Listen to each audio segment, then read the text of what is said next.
semua. Malam. Nah, kita bersyukur kepada Tuhan sebab Tuhan baik. Ya, puji Tuhan.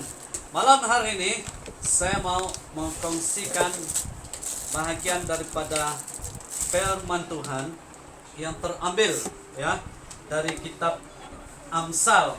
Ya, dari kitab Amsal pasal 15 ayat yang ke-31 sehingga ayat yang ke-33.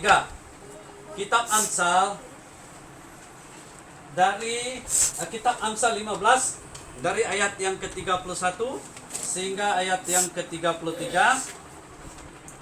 dan kita akan terus kepada kitab Amsal pasal 16 ayat yang pertama sehingga ayat yang ke-3. Sudah dapat? Firman Tuhan mengatakan kepada kita seperti ini di dalam kitab Amsal pasal 15 ayat yang ke-31 sehingga ayat yang ke-33. Begini bunyi firman Tuhan. Orang yang mengarahkan telinga kepada teguran yang membawa kepada kehidupan akan tinggal di tengah-tengah orang bijak. Siapa mengabaikan didikan membuang dirinya sendiri, tetapi siapa mendengarkan teguran memperoleh akal budi. Takut akan Tuhan adalah didikan yang mendatangkan hikmat, dan kerendahan hati mendahului kehormatan. Pasal 16 ayat yang pertama, manusia dapat menimbang-nimbang dalam hati, tetapi jawaban lidah berasal daripada Tuhan. Segala jalan orang adalah bersih menurut pandangannya sendiri, tetapi Tuhanlah yang menguji hati. Serahkanlah perbuatanmu kepada Tuhan, maka terlaksanalah segala rencanamu. Amin. Jemaat Tuhan yang saya kasihi, sesuai dengan pembacaan teks daripada firman Tuhan ini, saya mau menarik satu pokok renungan bagi kita sesuai dengan mengapa keluarga besar KBM Hosana Kulai diundang ke tempat ini. Yaitu ada dua perkara yang saya boleh katakan mustahak. Yang pertama, ucapan syukur berkaitan dengan hari lahir ya, kedua anak mereka, walaupun tarikhnya berbeza ya. Dan yang kedua adalah ucapan syukur berkaitan dengan hari ulang tahun yang ke-8. Betul kan? Jadi saya mau menarik satu pokok renungan yang berbicara kepada kita sesuai dengan teks ini, yang membicarakan kepada kita yaitu keluarga bahagia. Ya, keluarga bahagia. Jadi jangan kita cepat tertarik dengan pokok renungan ini. Mengapa ia dikatakan keluarga bahagia? Ya, ada satu pertanyaan untuk kita melalui dua perkara. Yang pertama adalah mengapa kita mau mengadakan ucapan syukur tentang hari lahir? Ya, dan kedua, mengapa kita mau mengadakan ucapan syukur tentang hari ulang tahun perkawinan? Ya, dua perkara ini satu pertanyaan yang sangat sederhana harus kita ketahui. Apakah kita mau merayakannya dengan cara dunia? Itu perkara pertama. Atau kita merayakannya dengan cara kita sebagai anak Tuhan? Itu perkara yang kedua. Ya, tetapi kita sebagai keluarga di dalam Yesus Kristus, untuk menjadikan kita adalah keluarga bahagia, harap kita jangan keliru dengan kedua perkara ini. Mengapa saya katakan begitu? Ya, kalau dikatakan guru kami dulu, orang taksub untuk merayakan hari ulang tahunnya. Padahal katanya dia tidak tahu, dia tidak sadar. Semakin dia merayakan hari ulang tahunnya, katanya semakin dekatlah hari kematiannya. Maksudnya pertambahan umur. Itu yang dimaksudkan oleh guru ini. Ya, bukan mau menakutkan kita, tidak. Ya. Dan perkara kedua katanya, mengapa sering kita mengadakan hari ulang tahun perkawinan? Apakah tujuan kita sebenarnya? Kata guru kami.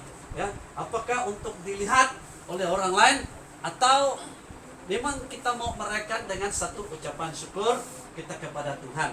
Kalau Yang terpenting di sini katanya adalah fokus kita. Apa tujuan kita?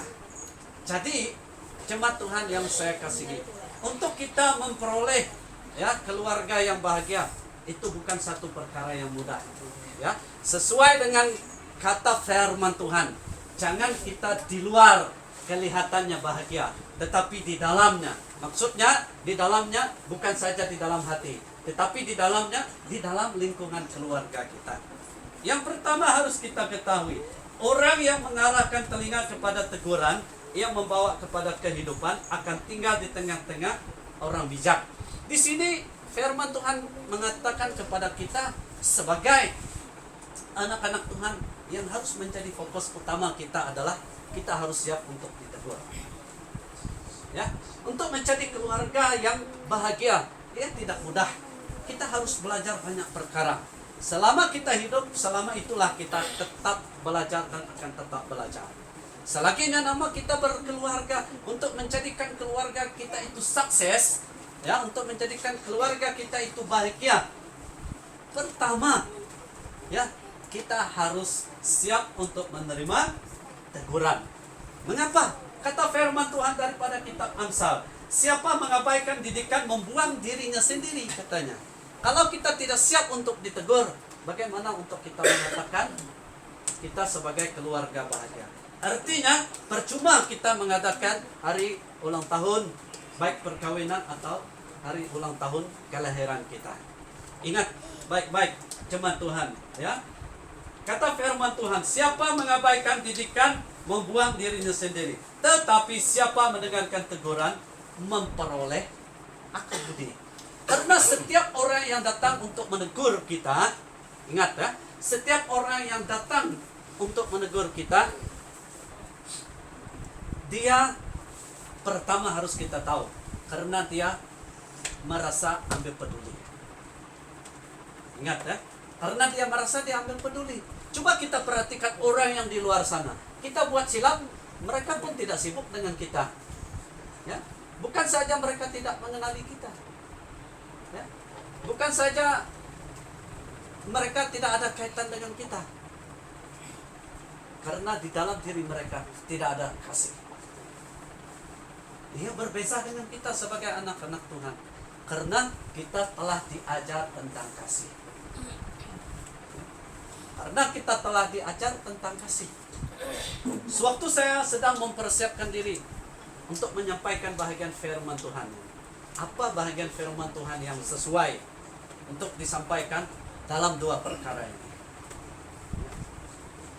Jadi saya percaya bahwa ini message Tuhan untuk kita. Keluarga bahagia. Untuk mencapai keluarga bahagia, kita harus melalui beberapa proses. Ya. Yang pertama harus kita ketahui, kita harus siap ditegur. Kalau kita tidak siap ditegur, bagaimana untuk kita mencapai ke tahap itu? Kalau selama ini mungkin kita adalah orang yang cepat tersinggung, kita harus berubah. Ya. Kalau selama ini kita orang yang cepat marah, kita harus berubah.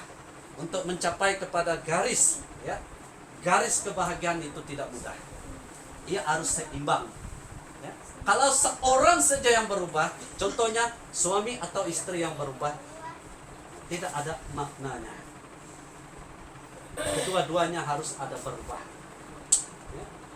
Kalau seorangnya dulu dia sikit-sikit kaki pukul, kita harus berubah. Ya. Memang pada waktu kita mendengar, wah, keluarga bahagia, rasanya sangat enak untuk didengar telinga.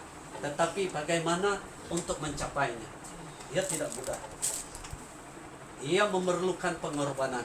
Karena di dalam diri kita sebagai pasangan suami istri, ya, ada temperature. Ya, ada temperature. Apa temperature itu? Suhu panasnya dan suhu sejuknya. Ya, mungkin masa dia sejuk, oke, hubungan kita aman. Ya, tapi pada waktu suhunya panas, itu yang selalu, ya, meradang sana meradang sini. Tetapi sebagai keluarga yang bahagia, ya, ingat baik-baik, jangan jadikan, ya, suhu panas itu sebagai satu pemberontakan. Ingat, kita harus menghargai. Ini yang kedua. Ya, takut akan Tuhan adalah didikan yang mendatangkan hikmat, dan kerendahan hati mendahului kehormatan. Di sini mengajar kita supaya kita harus saling menghargai. Kalau seorang itu air, misalnya seorang itu api, dia satu harus jadi air. Dengan seorang api, dia dua-dua jadi api. Memang pecah. Ya, ingat ya, kita anak Tuhan. Di dalam diri kita ada roh Tuhan. Ya. Saya selalu katakan kepada kita, jangan di dalam gereja kita kelihatannya sangat rohani, tetapi di luar gereja di sebaliknya. Ini tidak mencerminkan satu sikap hidup keluarga bahagia. Seperti yang saya katakan kepada kita. Kata firman Tuhan melalui kitab Amsal ini, kita harus memiliki sikap hidup merendahkan diri di hadapan Tuhan. Ya. Dan kata firman Tuhan, manusia dapat menimbang-nimbang dalam hati, tetapi jawaban lidah berasal daripada Tuhan. Ingat, kata firman Tuhan ini, apa yang mau kita ungkapkan, apa yang mau kita sampaikan, terlebih dahulu Tuhan tahu isi hati kita. Karena bagi Dia tidak ada yang tersembunyi. Ya, bukan tidak boleh di dalam keluarga itu sebagai pasangan suami istri ada salah paham, bukan tak boleh, tetapi itu lebih mendewasakan kita. Ya, kalau pasangan suami istri itu atau di dalam keluarga itu langsung tidak ada masalah, artinya keluarga itu sedang menuju kepada kehancuran. Ya, dia harus ada masalah. Karena masalah ini, pertama kita sebagai anak Tuhan mengajar kita untuk terus melihat kepada Tuhan. Kedua, masalah ini mengajar kita untuk menjadikan kita lebih dewasa. Bukan menjadikan kita, oh kau, siapa kau sebenarnya di hadapan saya. Bukan begitu. Kita di mata Tuhan sama. Ya. Dan ingat baik-baik, apa peranan sebagai seorang istri dan apa peranan sebagai seorang suami. Ya. Suami adalah kepala dan istri adalah sebagai pendamping, artinya pembantu. Jangan si suami mau memijak kepala istri, dan jangan pula si istri mau mengatasi lebih daripada suami. Ini sesuatu yang tidak sehat. Ya, kita sedang belajar keluarga bahagia. Ya, karena firman Tuhan ada mengatakan kepada kita, sewaktu kita mengikat tali perkawinan bagi yang diberkati di dalam gereja, ada satu aku janji, ya, akuan itu, ya, pengakuan itu ada. Katakan kepada kita seperti ini, ya. Hai istri, katanya, tunduklah kepada suamimu. Hai suami, jagalah istrimu. Ya, jadi banyak orang salah paham tentang perkara ini. Hai suami, hai istri, tunduklah istrimu. Dia kata tunduk itu dia kasih terbalik perkataan itu. Itu sudah salah. Ya, ingat ya, untuk mencapai garis, ya, keluarga bahagia itu tidak mudah. Ya, banyak tabiat-tabiat buruk kita di dalam diri kita sebelum kita kenal Tuhan. Kita harus kikis sedikit demi sedikit.